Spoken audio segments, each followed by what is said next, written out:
Baik, kita mulai. Selamat siang. Assalamualaikum warahmatullahi wabarakatuh. Waalaikumsalam warahmatullahi wabarakatuh. Salam sejahtera bagi kita semua. Salam sehat selalu. Kita lanjutkan untuk mata kuliah genetika kuantitatif.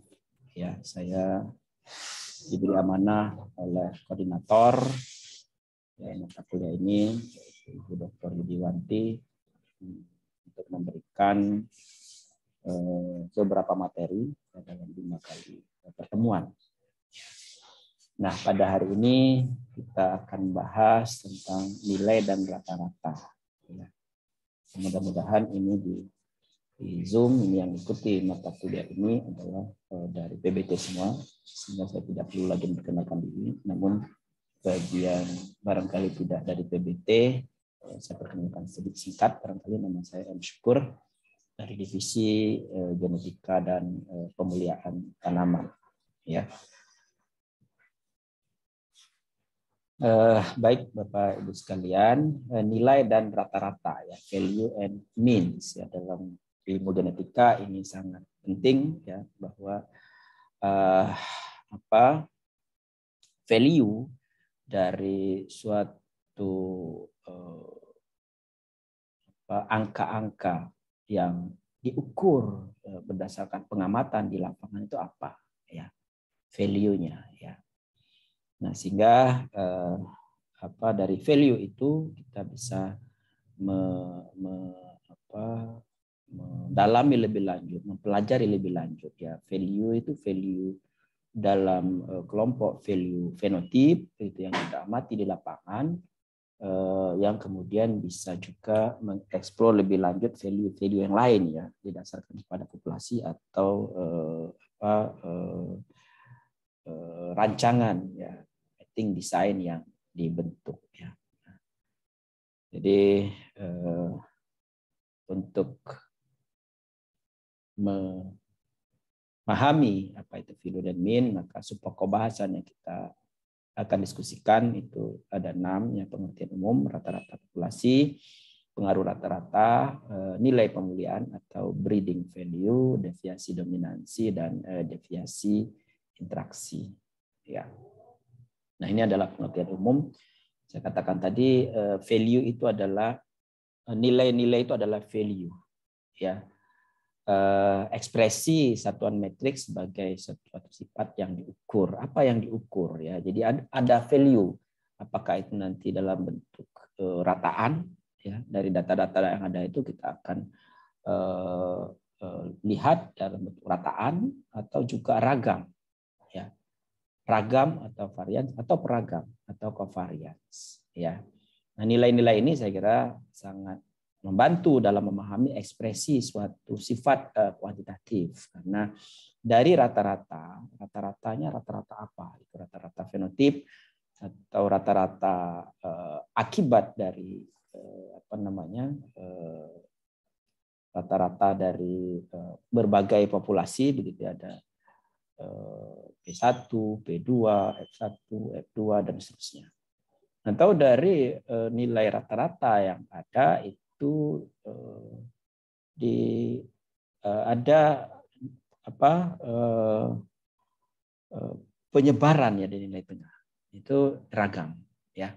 Sebaran nilai tengah. Nah, ragam ini nanti bisa lebih jauh lagi kita pelajari. Ada ragam genetik, ragam fenotip, ya, ragam interaksi genetik lingkungan, ragam genetik juga terbagi menjadi ragam aditif, dominan, dan epistasis, ya. Jadi nilai fenotip dari satu individu itu nilai yang diamati ketika suatu sifat yang diukur dari suatu individu. Ketika kita mengukur angka-angka di lapangan, lalu apa makna dari angka-angka itu? Ya, jadi kalau dari populasi F2 misalnya, maka nilai tengah F2 itu sekian misalnya contohnya. Kemudian ragam dari F2 itu apa maknanya? Ragam F2 itu adalah nilai fenotip atau ragam fenotip, begitu. Nah, ragam fenotip, kemudian nilai P1, nilai P2 itu ragam P1, P2 itu mengekspresikan dari ragam lingkungan dan seterusnya, sehingga ragam genetik bisa kita pelajari. Nah, saya kira dalam genetika kualitatif ya kita tidak terlepas dari peran masing-masing ini. Ya, kalau dalam genetika kualitatif barangkali peran lingkungan dan interaksi lingkungan tidak ada atau nol, maka peran dari genetik itu terekspresi dalam bentuk fenotip, berarti P sama dengan G, di mana E sama dengan 0 dan interaksi J itu sama dengan 0. Maka dalam genetika kuantitatif itu tidak demikian. Jadi masing-masing ini punya peran. Bahkan ada minimum dan maksimumnya. Ya, ada peran genetik, ya, ada peran lingkungan. Peran lingkungan bisa sampai 60% bahkan. Kemudian peran interaksi genetik yang lingkungan. Dan ini yang kadang-kadang tidak tereksplor dengan baik, ya, interaksi genetik lingkungan ini. Ya. Interaksi genetik lingkungan ini nanti banyak sekali implikasinya atau yang bisa kita manfaatkan dari sini. Jadi misalnya peran interaksi genetik dan lingkungan ini bisa mempelajari varietas-varietas yang spesifik lokasi. Peran interaksi genetik lingkungan juga bisa ada hubungannya dengan geografis tertentu yang kita kemudian bisa lindungi menjadi perlindungan indikasi geografis begitu dan seterusnya. Ya memang dalam kegiatan breeding itu yang kita explore, kita betul-betul cari dan dikaji lebih dalam itu adalah peran genetik yang 30% itu. Tapi meskipun 30% memang tidak 100% begitu, tapi peran genetik ini sangat menentukan dari peran-peran yang lain. Ya, ada level kapasitas maksimum yang kita buat di dalam tanaman itu sehingga lingkungan tertentu dan mungkin saja interaksinya dengan genetik itu dapat mengoptimalkan peran genetik tersebut. Ya. Nah, jadi yang nanti kita akan lihat lebih lanjut itu adalah nilai fenotip dan kemudian nilai-nilai genetik. Nanti nilai genetik itu akan diuraikan lagi menjadi aditif, dominan, dan epistasis. Ya.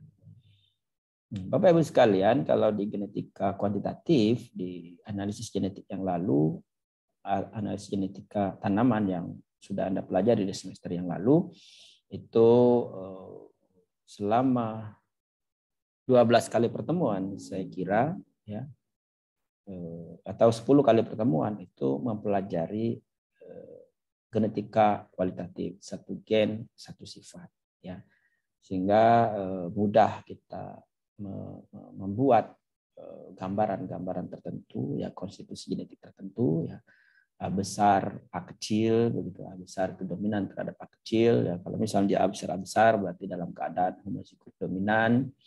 A kecil dalam keadaan homozigot resesif dan A besar A kecil dalam keadaan heterozigot. Ya, satu gen itu mengendalikan satu sifat. Ya, mudah dalam memahaminya dan mudah dalam aplikasinya dalam pemulihan tanaman.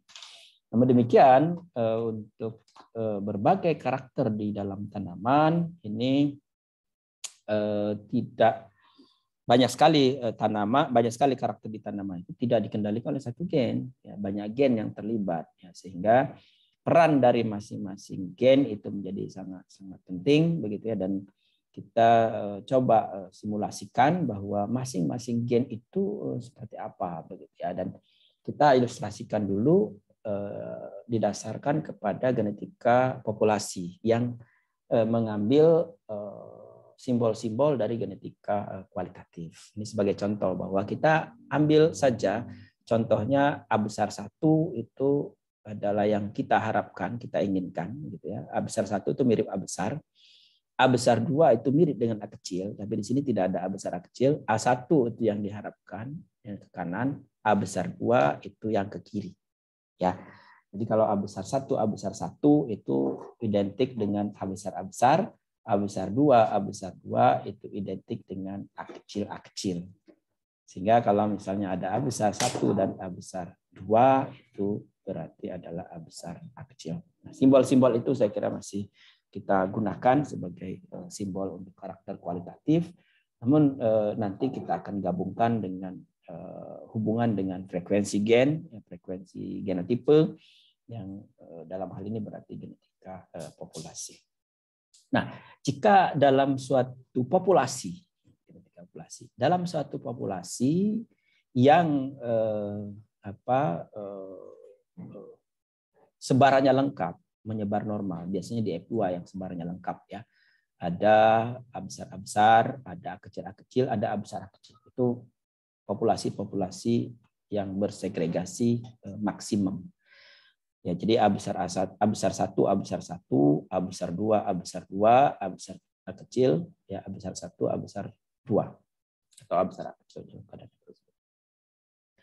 Nah, A besar 1, A besar 1 itu kita asosiasikan atau kita ini kan sebetulnya dari A besar A besar. Ya.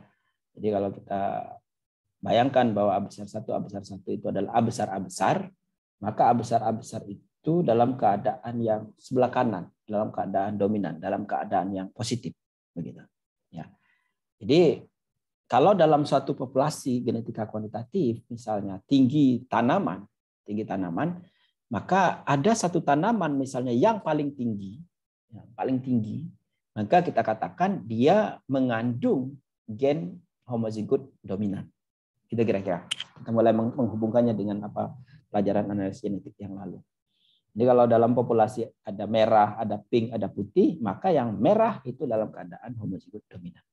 Nah, ini juga begitu. Jadi dalam suatu populasi F2 yang paling tinggi itu kita katakan adalah dia mengandung A besar 1, A besar 1. Yang paling pendek, ini berarti kalau genetika ada yang putih, itu adalah mengandung A kecil. Ya, dalam hal ini adalah yang paling pendek itu adalah A besar 2, A besar 2. Ya, jadi dalam populasi ada yang paling tinggi, ada yang paling pendek. Nah, jadi karakter itu dikendalikan oleh A besar itu sehingga dia paling tinggi, dan yang paling pendek itu adalah A besar 2, A besar 2. Nah, dalam keadaan heterozigot, itu ada levelnya sendiri. Mungkin tidak terlalu bisa didefinisikan apakah dia maksimum atau minimum, tergantung dari keadaannya. Apakah A besar A kecil itu akan sama dengan A besar 1, A besar 1 ya. Kalau A besar A kecil sama dengan A besar 1, A besar 1, artinya kalau dalam genetika kualitatif itu sama-sama merah ya.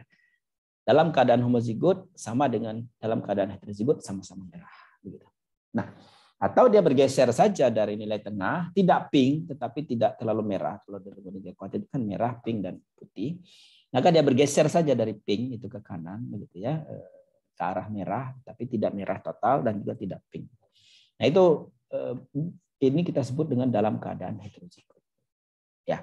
Nah, titik maksimum dari angka terbesar tadi yang kita sebut dengan nilai genotipe A besar A2, A besar A2 dalam keadaan homozigot itu kita sebut dengan A kecil. Jadi kalau itu kita sebut dengan nilai genotipe A kecil. Jadi kalau A kecil kita sudah terbayang dalam benak kita bahwa dia adalah A besar 1, A besar 1. Sementara kalau min A itu adalah A besar 2, A besar 2. Ya.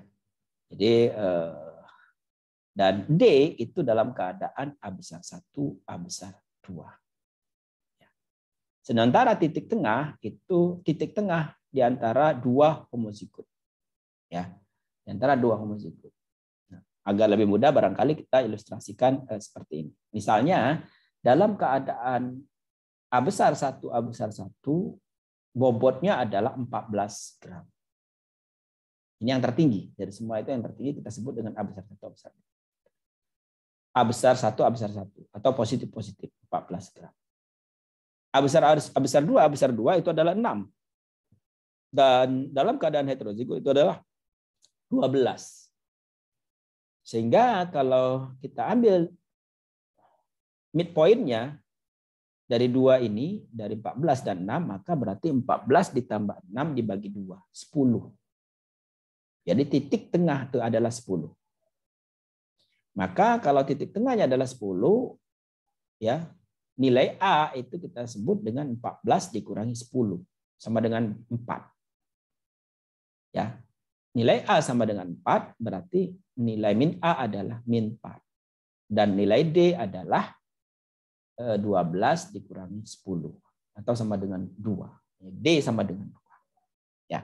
Nah, jadi dari ilustrasi tadi di sini kalau kita coba hubungkan, maka di sini kalau kita contohkan ini 14, di sini maaf, saya terbalik. Di sini itu 14 yang paling tinggi, di sini adalah 6 dan di sini adalah 12. Maka 6 ditambah 14, 6 ditambah 14 dibagi 2 itu sama dengan 10. Jadi nilai titik ini, nilai tengah ini adalah 10. Nah, karena nilai tengah ini adalah 10, maka 14 dikurangi 10 ini adalah 4. 6 dikurangi 10 itu adalah min 4. Dan 12 dikurangi 10 itu adalah 2. Sehingga A itu adalah 4, min A itu adalah min 4, dan D itu adalah 2. Itu kira-kira. Ya. Bisa dibayangkan? Ada yang ingin ditanyakan sampai sini?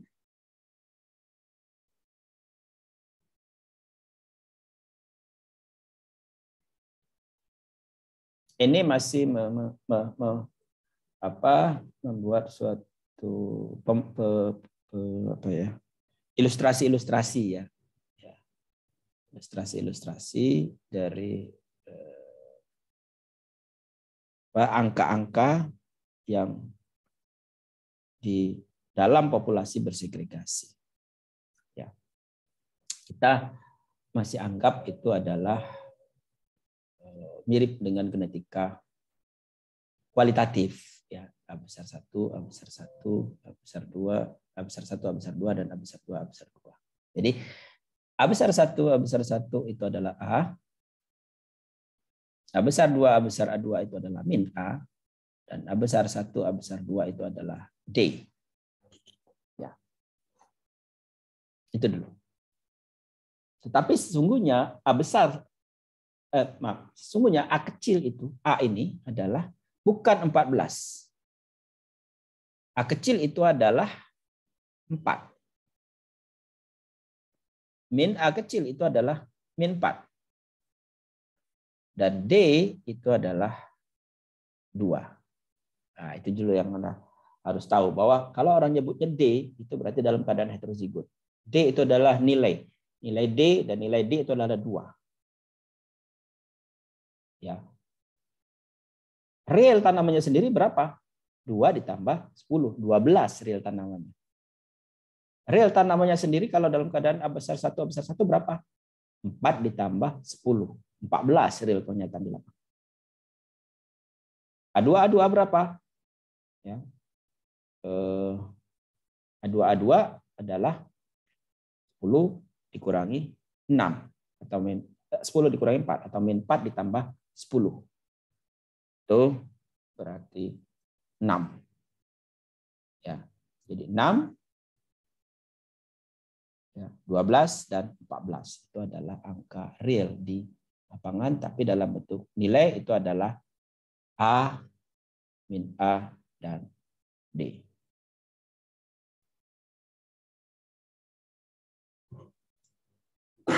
Ya, ini D itu posisinya bisa tepat di titik 0, artinya tidak ada dominansi. D itu bisa di antara 0 dan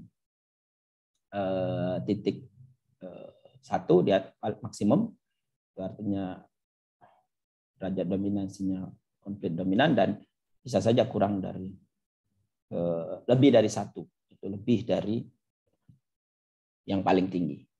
Ya. Nah, jadi yang perlu Bapak Ibu ingat sekarang itu adalah A kecil itu adalah representasi dari A besar 1, A besar 1. Min A itu adalah A besar 2, A besar 2. Dan D itu A besar 1, A besar 2. Artinya A itu dalam keadaan homozigot. ya, homozigot dominan. Min A itu dalam keadaan homozigot resesif, dan D itu dalam keadaan heterozigot. A itu berarti dalam keadaan homozigot, D dalam keadaan heterozigot. Baik. Paham sampai sana?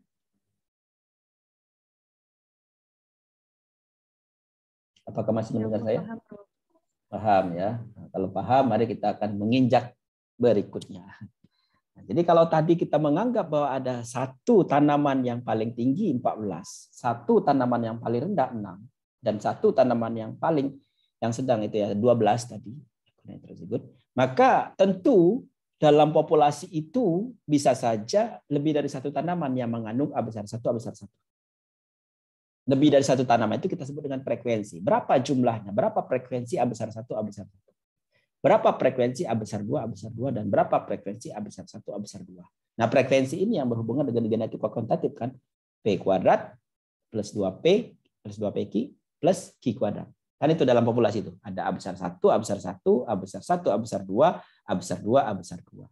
Di mana frekuensinya P kuadrat plus 2PQ plus Q kuadrat. Itulah dalam populasi.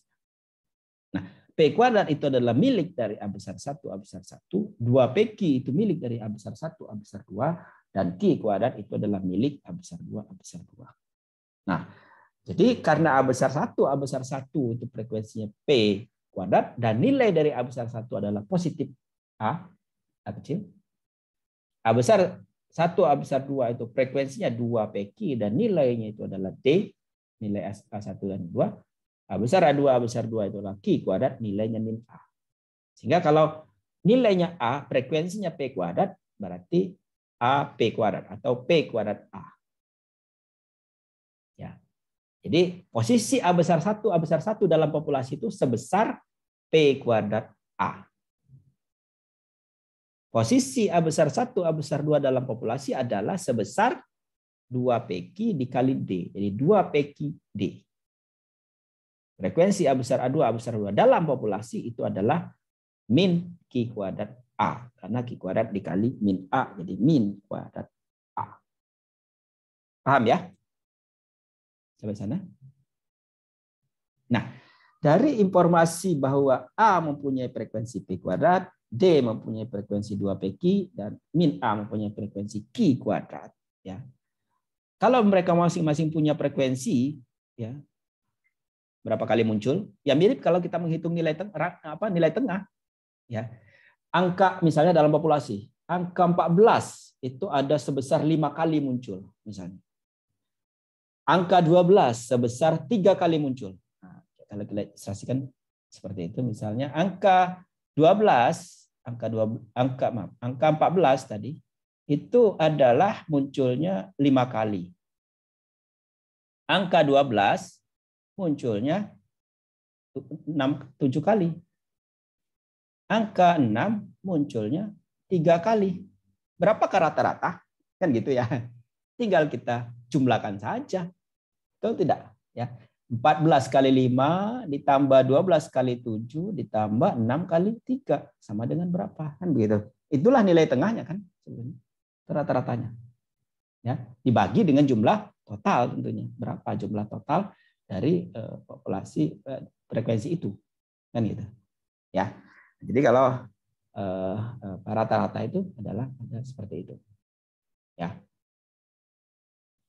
Nah, dengan demikian maka kalau kita menjumlahkan hasil dari perkalian nilai dan frekuensi itu sesungguhnya adalah kita mencari rata-rata populasi. Maka M itu adalah hasil penjumlah dari P kuadrat A plus 2PQ min Q kuadrat A. Ya, jadi kalau kita uraikan lebih lanjut adalah seperti ini. Ya. P kuadrat A 2P kuadrat PQD dan minus Q kuadrat A. Atau kita balik AP kuadrat plus 2DPQ min AQ kuadrat. Ya. P kuadrat ya min. Ini yang A kita keluarkan. A kita keluarkan. Ini. Maka ini P kuadrat min Q kuadrat. Ini kan berarti yang ini Kita dekatkan dengan yang ini. Dapatlah ini. A kita keluarkan, P kuadrat min Q kuadrat. Plus 2 dPq. Kita tahu bahwa P kuadrat min Q kuadrat itu bisa kita peroleh dari P plus Q dikali P min Q. Ya. Ini P kuadrat, ini Q kuadrat, P plus P min Q plus P kali min Q, Q kali P itu nilainya 0. Sehingga sisanya adalah berarti P plus Q dikali P min Q. P plus Q kita tahu bahwa P plus Q itu sama dengan 1. Ya. Frekuensi kan? Frekuensi P ditambah frekuensi Q ya sama dengan 1 selalu. Ya. Maka yang tersisa itu adalah P min Q. Dengan demikian maka M sama dengan A P min Q ditambah 2 dPq. Paham sampai sini? Ya. Masih mudah ini kan, masih mulai bergerak dikit-dikit, masih mudah. Masih mudah untuk diikuti. Nah, jadi kalau kita menyebut rata-rata sesungguhnya adalah A dikali P min Q ditambah 2 dPq. Ya. Itu adalah rata-rata. Sangat tergantung dengan frekuensinya. Dan kita bisa menggeser rata-rata tersebut. Ya kan, tergantung dari frekuensinya. Apakah P-nya berapa frekuensinya, Q-nya berapa frekuensinya. Kita tahu tadi P dan Q itu kan frekuensi dari A dan D itu. Frekuensi dari dalam keadaan homozigot dominan, homozigot resesif. P dan Q kan ya. Homozigot dominan itu adalah P, homozigot resesif adalah Q kuadrat kan gitu tadi. Ya. Nah, dengan demikian kalau P dan Q itu frekuensinya kita rubah-rubah, ya. Misalnya ini. Kita P itu kan yang homozigot dominan. Q itu yang homozigot resesif. Ya. Misalnya P min Q itu frekuensi yang dalam keadaan A besar 1, Q itu dalam keadaan A besar 2, kita geser saja tekanan di dalam populasi. Kita tingkatkan yang homozigot dominan, kita hilangkan yang homozigot resesif, ya. Maka berarti lama-lama Q-nya akan menjadi 0. Kalau Q-nya 0, kalau Q-nya 0 berarti P-nya 1. Ya. Kalau Q-nya 0,2, P-nya adalah 0,8. Gitu. Totalnya kan 1 tadi, P tambah Q sama dengan 1. Nah, sehingga kalau Q-nya sama dengan 0, berarti ini kan 0. P-nya sama dengan 1, maka M sama dengan A. Begitu. M sama dengan A berarti M sama dengan 4. A tadi kan 4 ya. Ilustrasi yang kita buat tadi. Kalau M sama dengan 4, maka M sesungguhnya itu, A itu kan malu nilai ya. M yang sesungguhnya itu adalah 10 ditambah 4. 14. Nah, gitu. Nah, dengan demikian kalau kita mau melakukan seleksi di dalam populasi yang ada di F2 gitu ya, kita ingin meningkatkan terus sampai nilai maksimum. Kalau tadi kan 14 dalam populasi F2, maka kita seleksi, kita ambil yang 14. Kita berharap populasi berikutnya tetap 14 dan pada akhir pemuliaan dapatlah angka 14. Dapatlah maksimum angka yang kita peroleh itu adalah maksimum sebesar A. Maksimum nanti varietas itu adalah sebesar 14 itu. Itu kira-kira. Ya. Paham ya Bapak Ibu?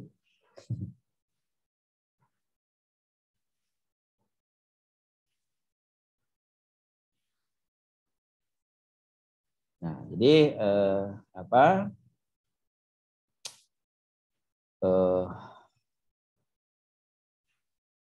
kita bisa menggeser-geser itu di dalam populasi itu tadi ya, kita lakukan seleksi dapat 14. Ya, sebetulnya kalau kita menggunakan segregan transgresif maka kita bisa memperoleh ya angka maksimum itu di F2. Maka berbagai penelitian yang menggunakan segregan transgresif itu pendapat di F2 dan kita lanjutkan ke F3. Kalau sudah konstan berarti kita dapat yang homozigot dominan atau yang dalam keadaan aditif begitu.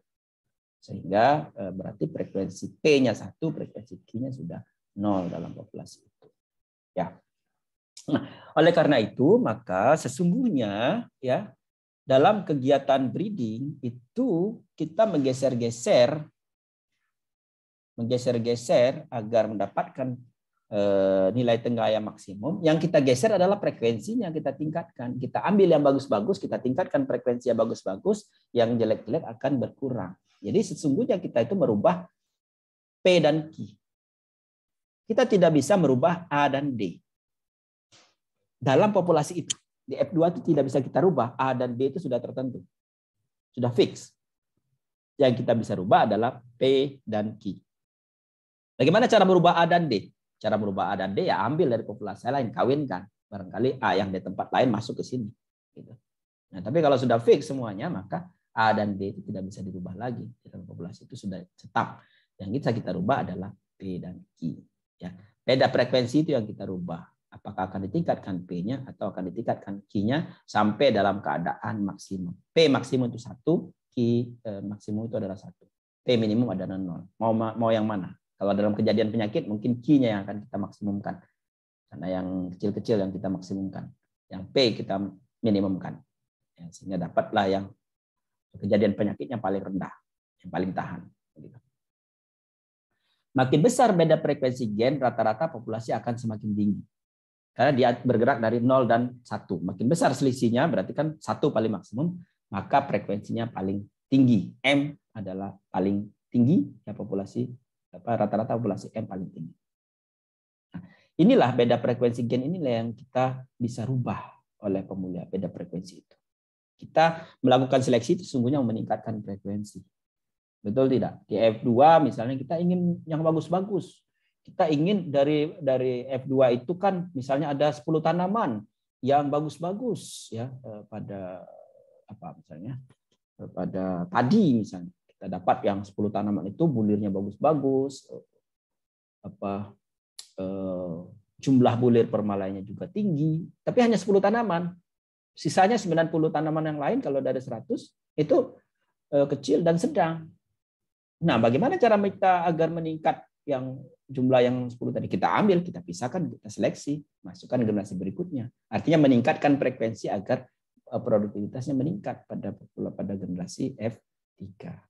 Nah, itulah frekuensi gen yang bagus-bagus itu ngumpul di misalnya di 10 tanaman tadi, frekuensi jelek-jelek itu ada di tanaman-tanaman yang 10 tanaman tadi. Untuk meningkatkan frekuensi yang bagus, maka 10 tanaman itu kita ambil lalu kita tanam kembali. Kalau itu dapat, maka kita langsung bisa dapat varietas baru. Ini yang kita namanya segregan transkripsi. Kalau sudah dapat di F2, maka F3 itu nilai tengahnya tetap tinggi, ragamnya menjadi rendah. Itulah indikasi bahwa segregan transkripsi bisa diperoleh. Ada pertanyaan?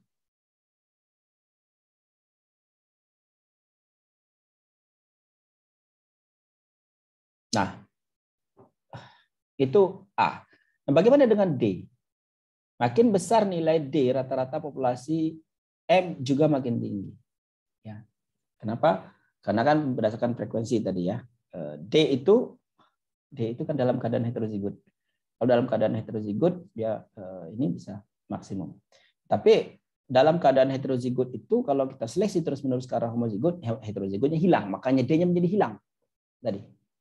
Makin homozigot semua, maka D makin hilang. Maka populasi yang homozigot itu hilang D-nya, tinggal A-nya doang tadi. M sama dengan A. Ya. Nah, memang D ini tidak dapat diubah oleh pemulia itu juga, tapi menentukan metode pemuliaan. Jadi kalau misalnya D-nya ada, maka untuk memanfaatkan nilai D, kita harus bikin dia menjadi hibrida. Dalam keadaan bagus ya, dominansinya D itu hibrida lah yang paling bisa memerangkap adanya fenomena D dalam populasi. Jika tidak ada dominansi, maka D berarti sama dengan 0. Maka kalau D sama dengan 0, ya berarti A dikali P min Q. Karena P sama dengan 1 min Q, maka berarti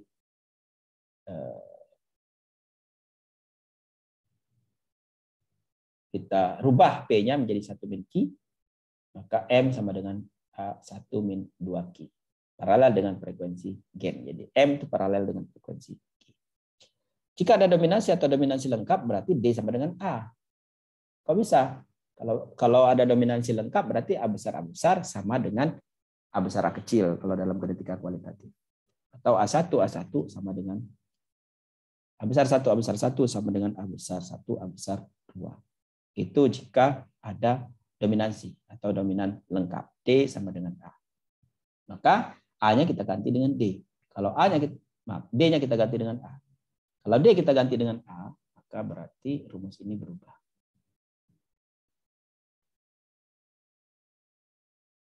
Ya, rumus bagian ini D itu kita ganti dengan A. Ya.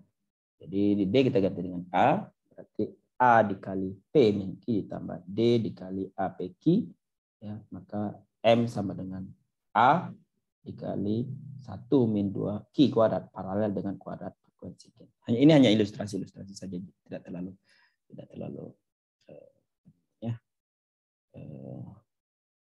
masalah, ya. Nah, bila salah satu fix alelnya dan alel alternatif loss atau sebaliknya, artinya P-nya itu alel A besar 1, Q itu ada alel A besar 2, maka alel A besar 2 kita hilangkan dalam populasi dengan cara melakukan seleksi ke arah P, maka makin tinggi P, akhirnya P sama dengan 1. Kalau P sama dengan 1, maka M sama dengan A. Ini tadi. Ya.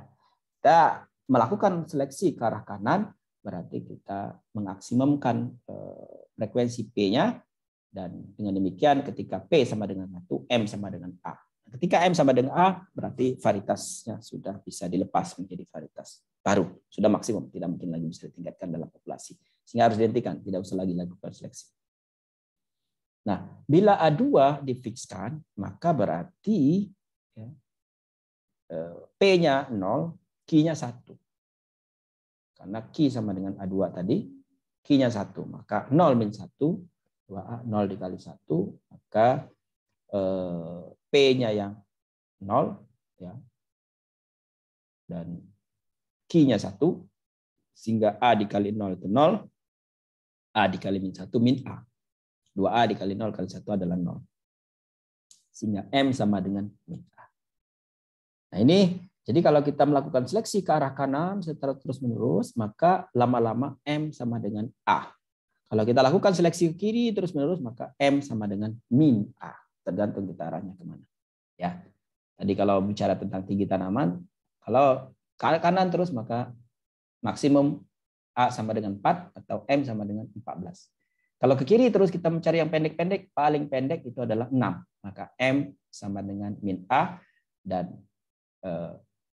A itu adalah 4, min 4 tambah 10, tadi nilai titik tengahnya, maka M sama dengan 6. Ada pertanyaan? Ini adalah contoh saja, bahwa pada contoh yang tadi pertama, frekuensi P-nya 0,9, frekuensi Q-nya 0,1. Ingat, P tambah Q sama dengan 1 ya. 0,9 tambah 0,1 kan 1. A-nya 4, D-nya 2. Maka kalau frekuensi P-nya itu adalah 0,9, Q-nya 0,1, tinggal dimasukkan saja. 0,9 dikurangi 0,1 atau P dikurangi Q, ya. 0,9 kali 0,1, P dikali Q dikali D, maka M sama dengan 3,56. Ini ilustrasi saja bahwa kalau frekuensinya sudah mendekati 1, maka berarti M mendekati A. A-nya kan 4. M sama dengan 3,56. Nah, nilai ini adalah nilai rata-rata populasi diukur dari titik tengah homozigot yang awalnya sebesar 10 gram. Dengan demikian maka nilai aktual di lapangan rata-rata populasinya adalah 13,56 atau 3,56 ditambah 10 sama dengan 13,56. Ada pertanyaan?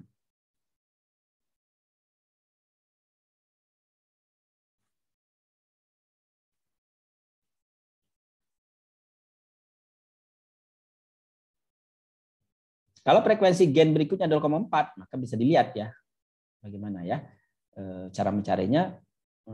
Dapatnya 1,76 M-nya, maka 11,76. Frekuensi gen di atas 0,4 rata-rata 12 gram. Ya. Pada generasi kedua sebelumnya, ketika gen A besar A2 dieliminasi secara sengaja, Q sama dengan 0, maka rata-ratanya menjadi 14 gram. Sudah kita sampaikan tadi. Tentu pada karakter kuantitatif itu banyak gen yang terlibat. Ada A, B, C, D, dan seterusnya. Masing-masing diasumsikan terdiri atas 2 alel. A besar 1, A besar 2, B besar 1, B besar 2, C1, C2, dan N1, N2. Dan tidak ada interaksi di antara itu. Maka sesungguhnya rata-rata populasi adalah hasil penjumlahan aktivitas dari masing-masing gen tunggal tadi. Jadi A1, A1, B1, B1, dan seterusnya. Sehingga sebetulnya M itu adalah sigma dari A I dikali PI dikurangi QI ya ditambah 2 kali sigma DPQ.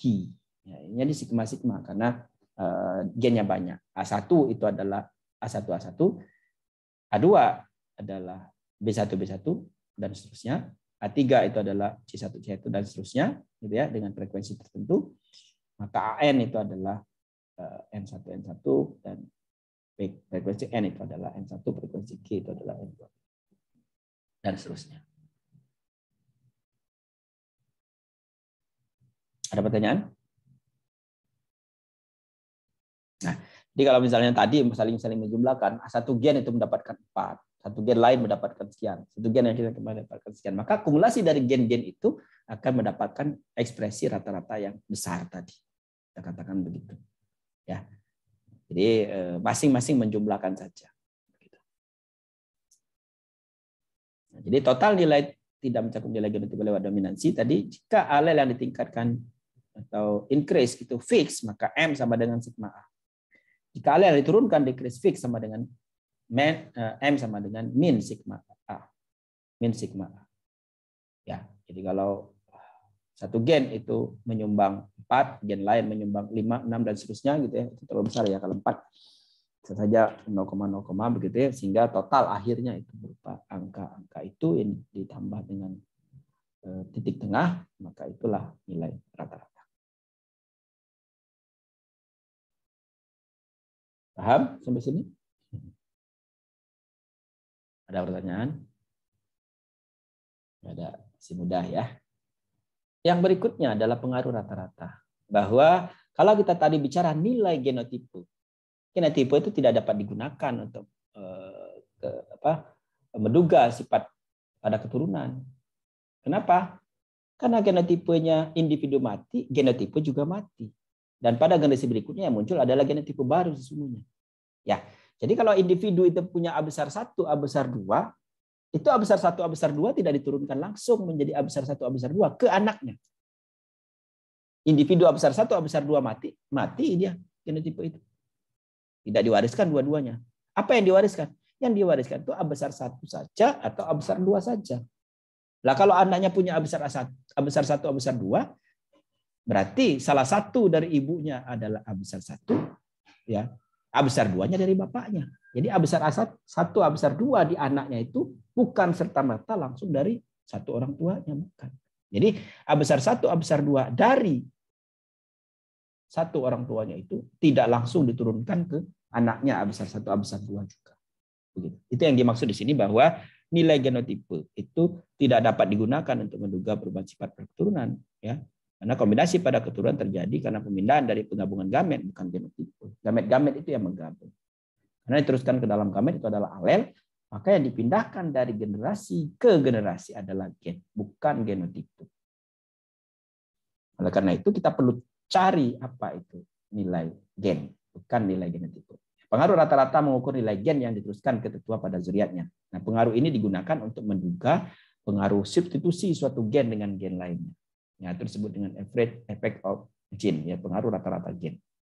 Di mana itu adalah definisi rata-rata terhadap rata-rata populasi tanaman yang menerima gen itu dari satu tetua, sedangkan gen dari tetua baru datang secara acak. Jadi ada rata-rata dari populasi itu. Nah, pengaruh dari gen yang baru itu mempengaruhi nilai rata-rata baru, dan deviasi dari rata-rata yang akibat dari gen baru itu dengan rata-rata umum itulah adalah pengaruh rata-rata gen.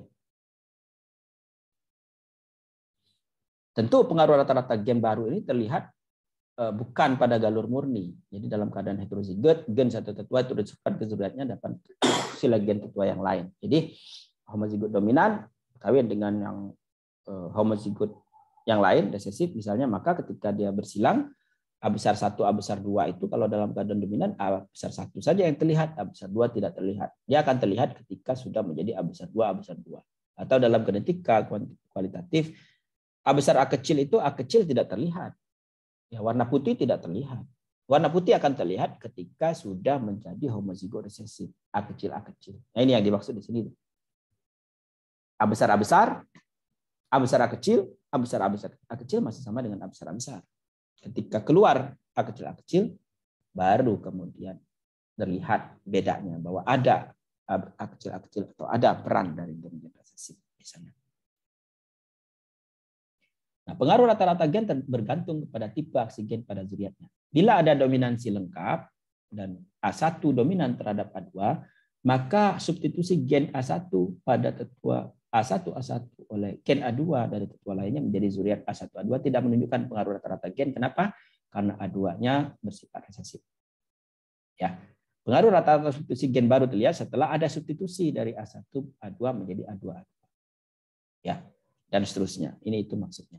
Sehingga kita bisa, yang kita perlukan sekarang adalah bagaimana peran dari pengaruh rata-rata dari gen atau alel.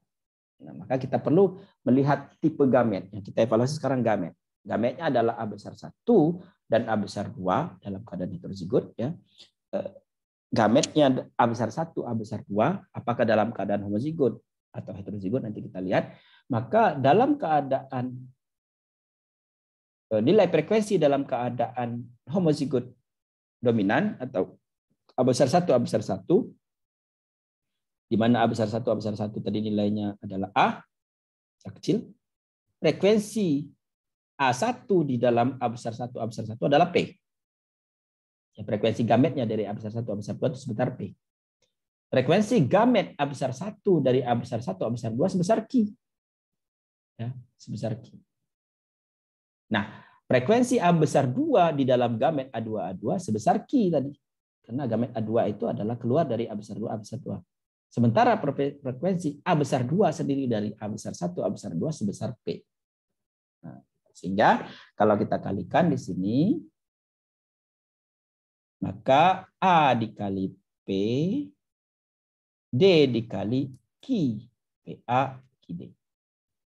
D dikali P itu adalah PD, min A dikali Q itu min AK.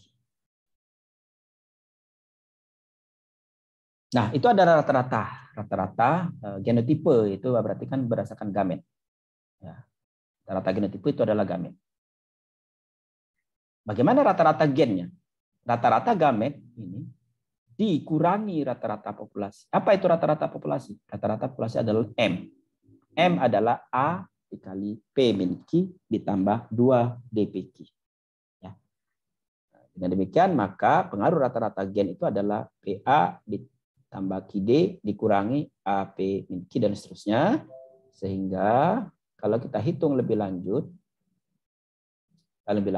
maka ya PA min AP ini adalah M tadi.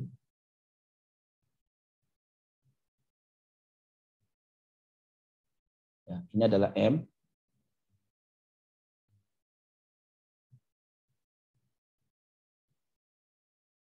Ini adalah M. Berarti PA ditambah QD dikurangi M. Ya. Dikurangi nilai tengahnya. Rata-rata. Ya. Jadi bisa kita buka di sini AP, kemudian min AK, 2 min 2D PQ. Ya. AP dengan PA kita buang. Tinggal QD, AK dan ini, sehingga kalau Q-nya kita keluarkan maka tinggal D A min 2 DP. D A min 2 DP. Ya. A D-nya dikeluarkan 1 min 2P, di mana P ditambah Q sama dengan 1. Maka 1 ini kita rubah menjadi P ditambah Q. Ya. Maka A besar alfa 1 sama dengan Q dikali alfa ditambah D Q min P. Itu adalah alfa 1 atau gamet A1. Jadi gamet A1 adalah Ki alfa D. Ki alfa dan seterusnya. Bagaimana dengan gamet A2? Gamet A2 berarti kalau kita bicara tadi, gamet A2 adalah ini. Min Ki alfa, min Ki A ditambah PD dikurangi rata-rata populasi, dapatlah pengaruh rata-rata gen. Nah, ini. Ya.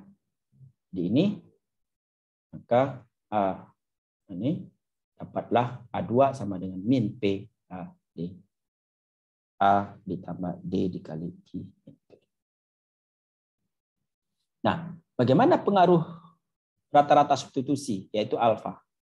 Alfa sama dengan alfa 1 dikurangi alfa 2. Ya, pengaruh rata-rata substitusi itu kan alfa 1 dikurangi alfa 2. Ya. Maka alfa 1 adalah ini.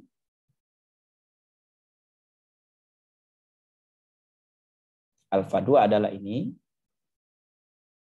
Dengan demikian, alfa itu adalah A ditambah D Q min P. Ya, berdasarkan uraian ini, saya kira ya. Ini dikeluarkan, keluarkan,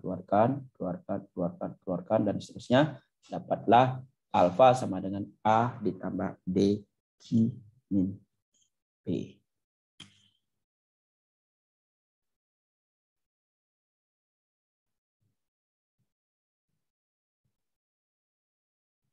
Jadi, pengaruh rata-rata gen alfa 1 sesungguhnya adalah ya tadi Q dikali A D A ditambah D Q min P ya, di mana A D Q min P itu adalah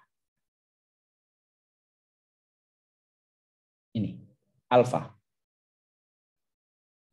Dengan demikian maka alfa 1 adalah Q dikali alfa. Alfa 2 adalah min P dikali A ditambah D dikali Q min P. Dengan demikian maka alfa 2 adalah min P alfa.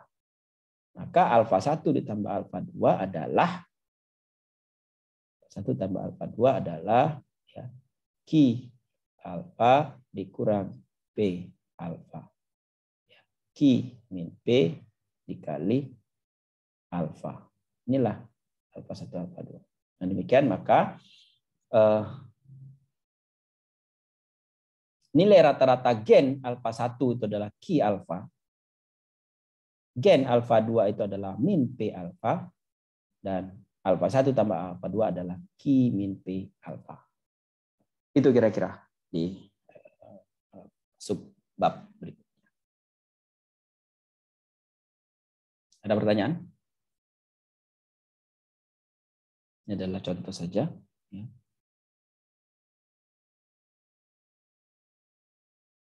Oke. Silakan nanti dipelajari contoh-contohnya. Jadi kita sudah mendapatkan nilai rata-rata gen. Ya.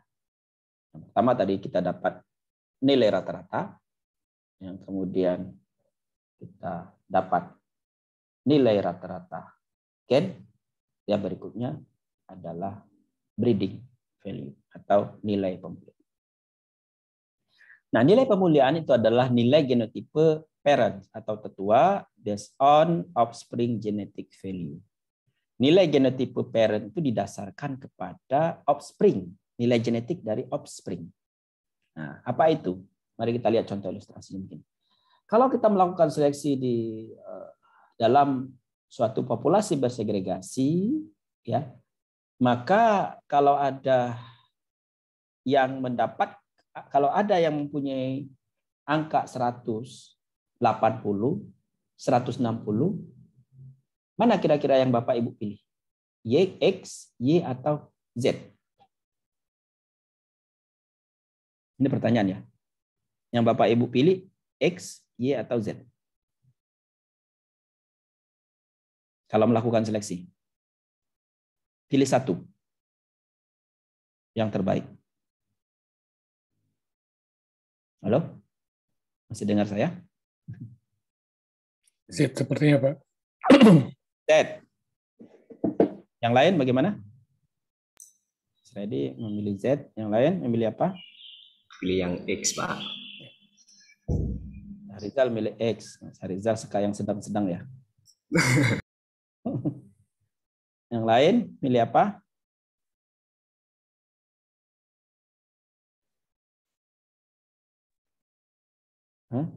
Z, Prof.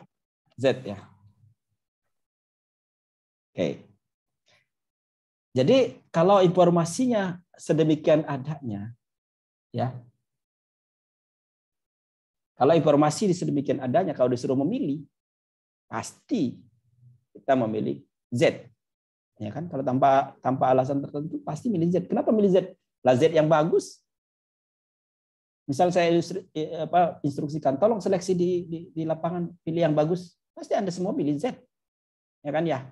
Karena Z lah yang paling bagus. Tidak ada yang mengatakan bahwa Y bagus atau X yang bagus.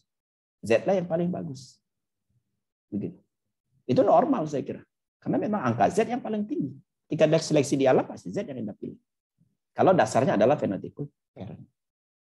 Nah, inilah pentingnya apakah angka-angka itu nanti kalau kita pilih menghasilkan anak yang bagus atau tidak, kan itu yang perlu informasi itu. Maka perlu kita cari kalau X itu diambil dan kemudian ditanam, Y itu diambil dan kemudian ditanam, Z itu diambil dan kemudian ditanam, ya. Maka anaknya seperti apa performnya? X itu ketika diambil anaknya menjadi 160, 140, 150. Y itu ketika diambil anaknya menjadi 70, 80, 60. Z itu kalau diambil anaknya menjadi 180, 30. Kalau kita rata-rata dari 3 anak ini masing-masing, maka anak dari X itu 150, anak dari Y itu 70, dan anak dari Z itu 70. Nah, kalau sudah seperti itu, maka kita punya justifikasi kita tidak memilih Z, walaupun Z bagus. Karena yang kita harapkan adalah generasi berikutnya, bukan Z yang kita ambil. Kecuali, ya Bapak Ibu, kecuali kalau Z akan diperbanyak secara vegetatif. Kalau Z diperbanyak secara vegetatif, tidak ada alasan memilih X atau Y. Karena kita tidak menggunakan benih. Jika Z itu langsung berbanyak vegetatif, apakah itu stek, okulasi, atau jaringan. Maka kita pilih Z. Tidak ada alasan memilih yang lain. Tapi kalau kita pilih untuk diteruskan pada generasi berikutnya berupa benih, maka kita tunggu dulu. Generasi berikutnya akan seperti apa dia. Maka kita lihat di sini bahwa X lah yang paling bagus. Nah, ini kayaknya Mas Rizal tadi bisa meramal gitu. X yang paling bagus, maka dia pilih X gitu ya. Maka X yang paling bagus karena dia menghasilkan anak-anak yang bagus. Kita tidak egois. Kita ingin agar anaknya yang bagus, bukan untuk kepentingan kita, tapi untuk kepentingan masa depan. Maka kalau untuk kepentingan masa depan, untuk kepentingan varietas yang dihasilkan, kan bukan X varietasnya itu nanti. Varietasnya itu kan anaknya sampai fix kan gitu. Maka pasti yang kita pilih adalah X, bukan Z. Nah, itu pentingnya yang namanya breeding value. Ya. Ini namanya breeding value yang didasarkan kepada genotipe parent, didasarkan kepada genotipe parent yang menghasilkan perform anaknya, anak-anak yang bagus ya, dari tetua-tetua yang mana itulah yang kita ambil. Maka kita sebut dengan uji turunan. Progenites itu seperti itu, kita ingin lihat progenites itu adalah untuk melihat potensi dari tetua hasilkan anak-anak yang seperti apa. Nah, dengan demikian maka kalau dapat informasi seperti itu, yang kita pilih tidak Z, tapi X. Karena X menghasilkan anak-anak yang bagus. Itulah yang disebut dengan breeding value. Ya, kita mengambil tetuanya adalah berharap anaknya bagus, anaknya lebih bagus, gitu ya. Breeding value. Ya. Gitu. Nah, tanpa ada progenites, X tidak bisa tereksplor. Nah, oleh karena itu logis saja kita mengambil yang bagus-bagus tadi, karena kita tahu bahwa berdasarkan aditif pasti yang bagus-bagus itu akan menghasilkan sesuatu yang bagus juga. Kalau dia tidak ada oksigen. Nah, dengan demikian apa itu breeding value? Breeding value itu adalah hasil jumlah dari masing-masing gamet masing-masing gen. A besar 1 tambah A besar 1 berarti alfa 1 tambah alfa 1. 2 alfa 1.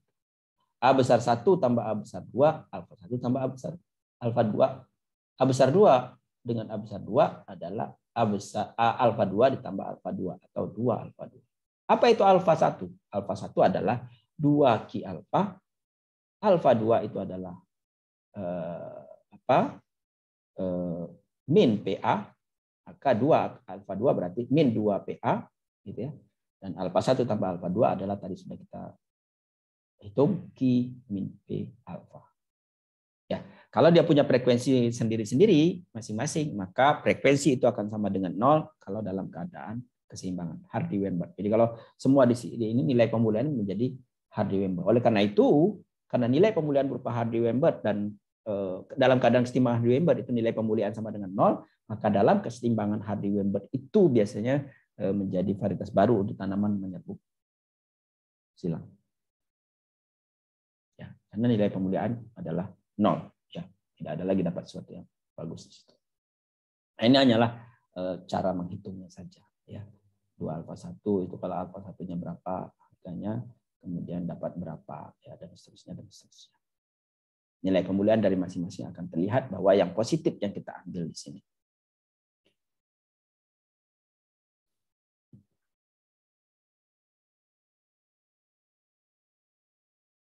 Nah, maka nilai pemulihan di sini ya positif itu adalah 0,48 minus 93 minus 4 ya dalam frekuensi tertentu, maka M sama dengan 13,56.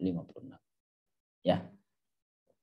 Tadi kalau kita lihat di sini ya, kalau kita hitung yang di depan tadi, kalau dalam keadaan Q sama dengan 0,1 13,6, kalau Q sama dengan 0,4 maka 11,76. Bisa dihitung di sini. Ya. Nah, maka nilai pemulihan itu selalu dikaitkan dengan aditif gene effect atau dilambangkan dengan A.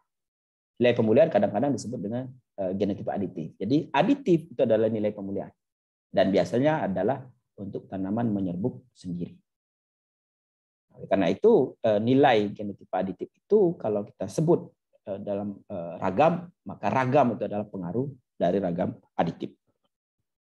Ya, berapa peran ragam aditif? Kalau peran ragam aditifnya besar berarti diwariskan, kan begitu kira-kira. Ya. Maka alat ukur berikutnya adalah heritabilitas. Ya. Heritabilitas arti sempit itu kita menduga ragam-ragam aditif. Kalau besar berarti ragam aditifnya besar. Kalau ragam aditifnya besar berarti diwariskan. Kalau diwariskan berarti kita mendapatkan sesuatu, mengambil sesuatu akan mendapatkan sesuatu yang mirip dengan apa yang kita ambil pada generasi berikutnya. Itu adalah breeding value. Ya. Breeding value itu selalu menjumlahkan. Aditif itu selalu menjumlahkan. Semua alel-alel itu dijumlahkan begitu saja. Sehingga dengan mudah kita bisa dapatkan kalau semuanya menjumlahkan. Agak beda kalau misalnya dia tidak dalam keadaan menjumlah. 1 tambah 1 kan sama dengan 2 harusnya. Tapi kalau 1 tambah 1 tidak sama dengan 2, ya itu masalah. Ya, misalnya kalau A besar 1 itu 4, A besar 2 sama dengan 2, maka A besar 1, A besar 2 harusnya 6. Kalau tidak 6, kalau 4 tambah 2 tidak sama dengan 6, berarti tidak aditif. Contohnya kasus 2, A besar 1, A besar 2 sama dengan 8. 4 tambah 2 sama dengan 8. B1 tambah B2, 6 tambah 3 sama dengan 12. Kalau 6 tambah 3 tidak sama dengan 9, 4 tambah 2 tidak sama dengan 6, berarti itu tidak ada breeding value di situ. Di situ adalah aksigennya tidak aditif, tapi aksigennya dominan atau overdominant. Ini penjelasannya. Ya. Nah, jadi kalau bisa melibatkan dua lokus, maka tinggal ditambahkan saja A tambah B tambah D dan seterusnya, begitu dan seterusnya dan seterusnya. D, A, D, dan I. I itu memang yang paling kecil. Ya. A itu adalah paling besar, D itu adalah kecil, dan I paling kecil. Itu adalah breeding value. Jadi kita sudah dapat nilai rata-rata, sudah dapat nilai gen, nilai alel, kita sudah dapat nilai pemulihan. breeding value. Ya. Yang berikutnya adalah deviasi dominan. Nah, jadi mengapa kita perlu mencari itu tadi? Tadi kan di atas sudah saya sampaikan. P sama dengan G kalau E dan I-nya sama dengan 0. Maka P sama dengan G. Apa itu G? G itu adalah A, D, dan I. A ada nilainya, D ada nilainya, I ada nilainya. Ya. Sehingga G sama dengan A tambah D tambah I. A itu adalah aditif. Kalau D tidak ada sama sekali, semuanya bersifat aditif, maka G sama dengan A. Tapi kalau D ada nilainya, maka D perlu kita hitung. Seberapa besar D? Kalau D-nya besar sekali, A-nya kecil, maka akan mempengaruhi metode pemulihan kita. Kita harus menghasilkan hibrida karena D-nya yang besar. Karena yang non-aditifnya yang besar. A itu adalah aditif, D itu adalah non-aditif. Sehingga deviasi dominan itu perlu kita cari. Karena deviasi dominan itu adalah D.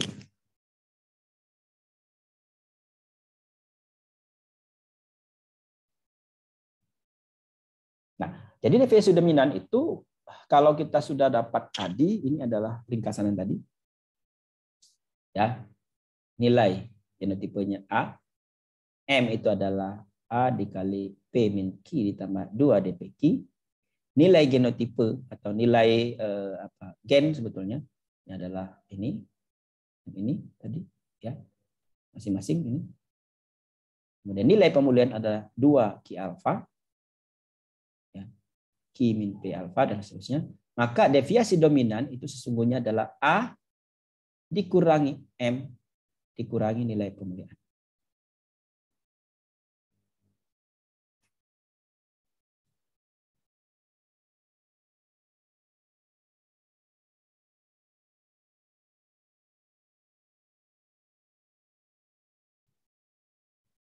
Nah, jadi deviasi dominan itu adalah A dikurangi M dikurangi 2 Q alfa. A dikurangi M dikurangi 2 Q alfa. Itu adalah deviasi dominan. Ya.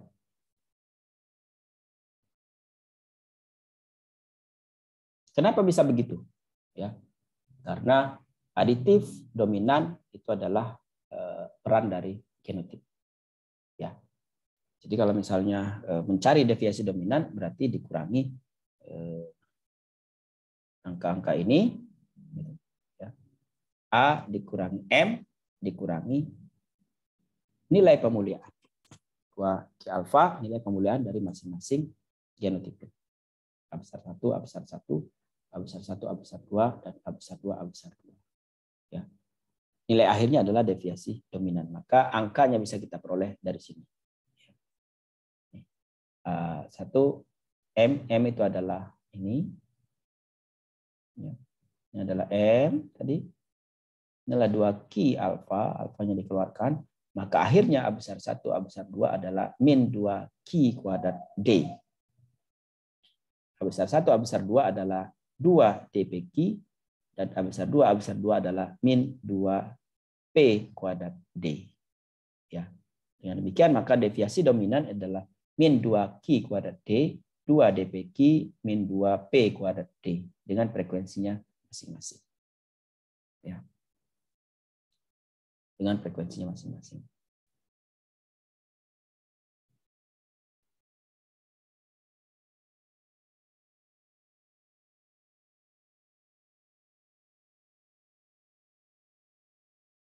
Ada pertanyaan?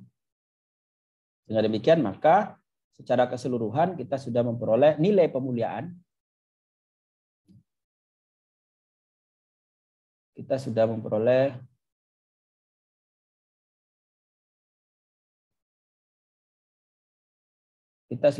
nilai pemulihan. Ini kalau kita biasanya sebut dengan aditif. Deviasi dominan kita sebut dengan D. Nilai pemulihan adalah ini, deviasi dominan adalah ini. Nah, angka-angka ini nanti akan kita gunakan pada bab berikutnya. Karena nanti akan kita cari sebetulnya G sama dengan A ditambah D ditambah I. I biasanya kita anggap sama dengan 0 karena tidak ada interaksi antar alel, interaksi antar gen, ya. Maka interaksi itu kita anggap 0 untuk sementara dalam perhitungan, sehingga betul-betul akibat dari A dan D. Jadi berapa peran aditif dan berapa peran dominan itu yang akan kita cari pada bab berikutnya, dan rumusnya seperti apa, sehingga nanti akhirnya kita akan memperoleh nilai duga, bagaimana cara menduga aditif dan bagaimana cara menduga deviasi dominan dari populasi-populasi yang dibentuk, dan bagaimana cara membentuk populasinya, mating design dalam genetika kuantitatif. Ya, itu saya kira ya kuliah kita hari ini. Kalau ada pertanyaan silakan.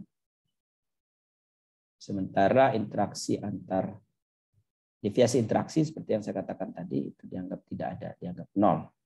Ya, dianggap 0 interaksi antar alel, interaksi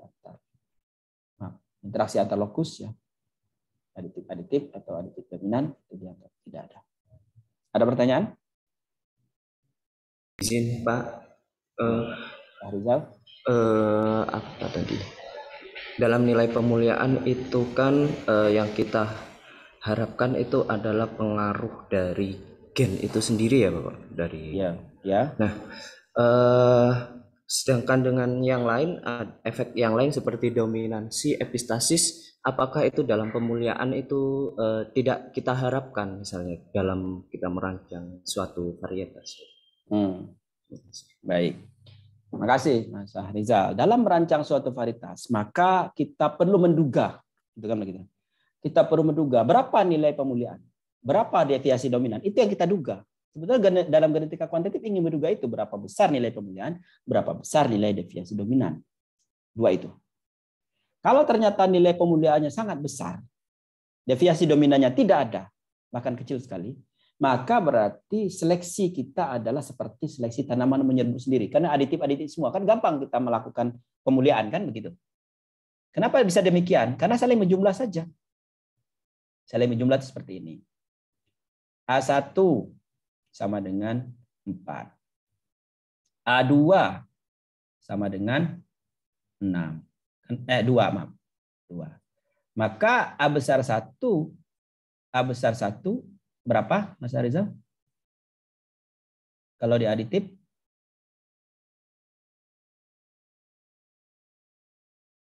Mas Rizal masih di sana? Iya. Berapa A besar 1, A besar 1? Berarti. Kalau A besar 1 saja 4, A besar 1, A besar 1 berapa? Kan 3 ditambah saja. 4 tambah 4? 8. Begitu kan ya?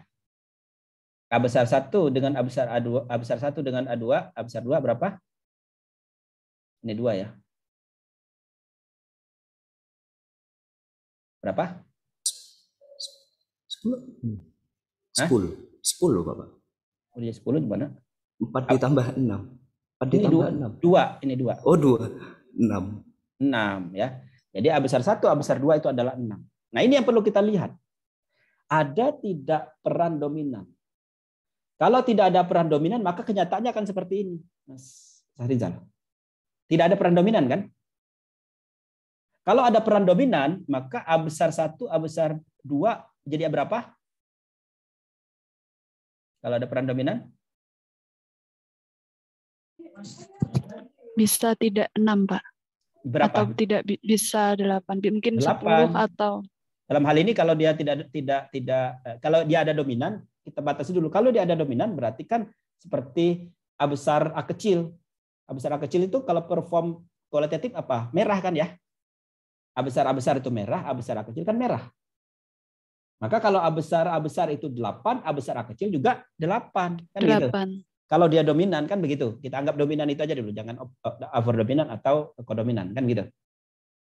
Nah, itu yang perlu kita cari, apakah ada efek dominan atau tidak di sana.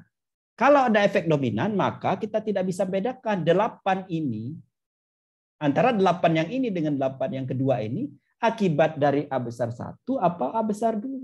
Kan gitu ya.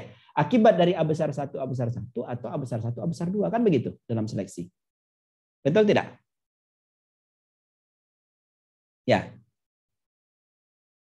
Jadi di lapangan ketika warnanya merah semua, kita bingung. Ini akibat dari homozigot dominan atau homozigot atau heterozigot.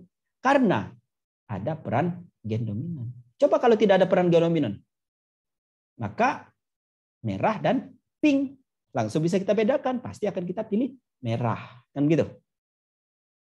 Karena A besar 1, A besar 2 atau A besar A kecil itu pink.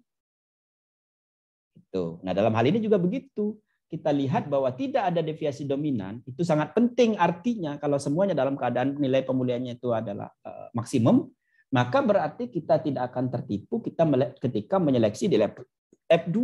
Pasti kita milih 8. Karena 8 itu adalah angka yang paling tinggi dan dalam keadaan heterozigot dia adalah 6. Karena tidak ada dominan kan.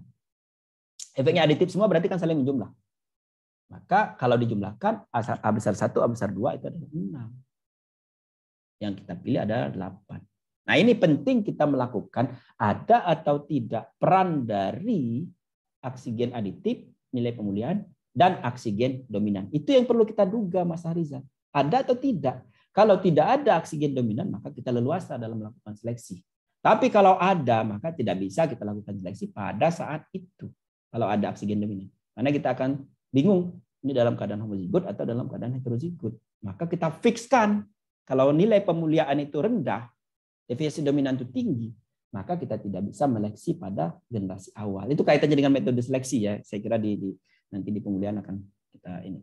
Pemulihan akan melakukan seleksi tidak di generasi awal. Kenapa? Karena oksigennya tidak aditif, oksigennya dominan. Kita akan tertipu kalau melakukan seleksi di awal karena banyak yang kita pilih dalam keadaan heterozigot. Heterozigot nggak akan selesai dalam melakukan seleksi. Kalau ada deviasi dominan. Maka itu yang kita duga dalam genetika kuantitatif. Berapa besar nilai pemuliaan? Berapa besar nilai deviasi dominan? Untuk sampai ke sana di pertemuan ketiga, keempat nanti ya Bapak Ibu semua. Ya.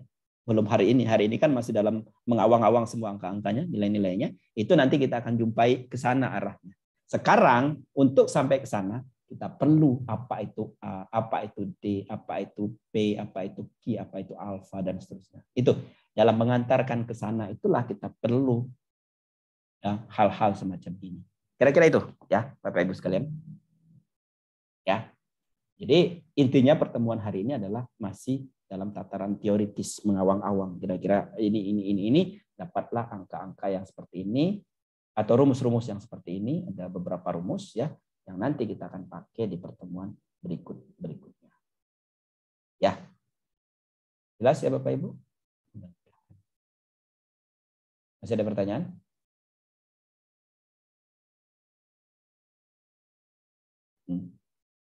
Kelihatannya teman-teman lebih enak belajar yang aplikatif ya, langsung.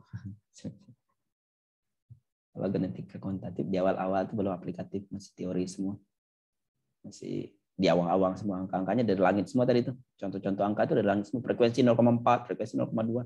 Dari mana tuh? Itu dari langit ya Bapak Ibu semua.